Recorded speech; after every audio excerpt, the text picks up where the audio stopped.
100% उत्तीर्ण. नमस्कार मित्रांनो, आज हिशोबपूरमध्ये काहीतरी खास वातावरण आहे, कारण आज 12वीचा निकाल जाहीर होणार आहे. कमलाची धाकटी बहीण दीपा निकाल पाहायला खूपच घाबरलेली आहे. म्हणूनच तिने कमलालाच निकाल पाहायला पाठवलं आहे. पण खरं सांगायचं तर दीपाच्या निकालाची सर्वात जास्त चिंता लक्ष्मीताईलाच आहे, कारण गणिताची सगळी तयारी त्यांनीच तर करून घेतली होती. लक्ष्मीताईच्या मोबाईलमधलं इंटरनेट मात्र अगदी कासवाच्या गतीने चाललं होतं. आणि इकडे रामचरण बाबू मात्र बाजारातून आपल्या मुलाचा निकाल पाहून मिठाईचा डब्बा घेऊनच समोर उभे राहिले होते. त्यांच्या मुलाला रतनला तब्बल 85% मिळाले होते.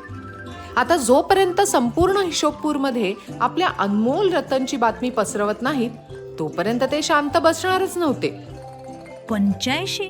दीदी, रतनला 500 पैकी फक्त 85 गुण मिळालेत आणि रामचरण बाबू आनंदाने नाचतायत. हे नेमकं काय प्रकरण आहे?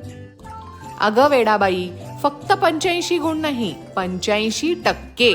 टक्के म्हणजे काय दीदी? थांब, मी तुला सोप्या पद्धतीने समजावते. हे बघ, हे टक्केवारीचं चिन्ह आहे. टक्केवारी म्हणजे प्रत्येक 100 मधून किती. समजा या डब्यात 100 टॉफया आहेत.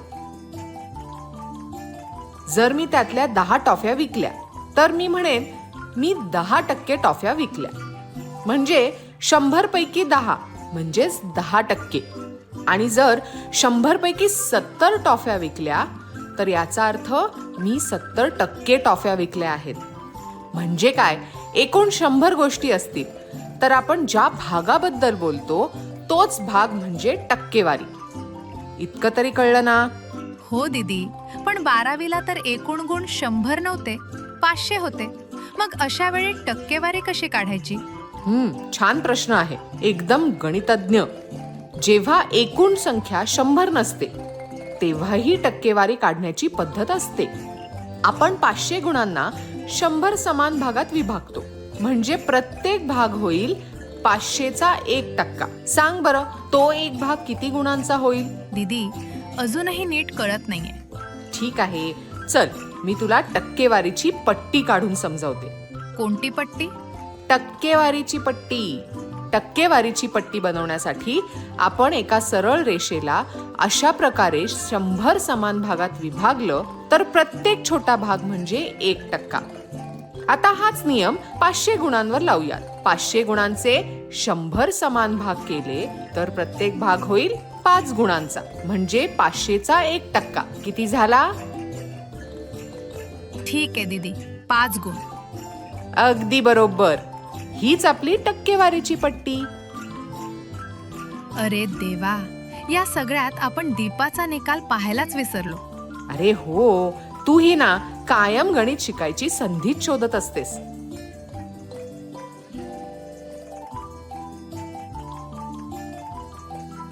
पाचशे पैकी 450 गुण. वाह, माझी दीपा एकदम भारी.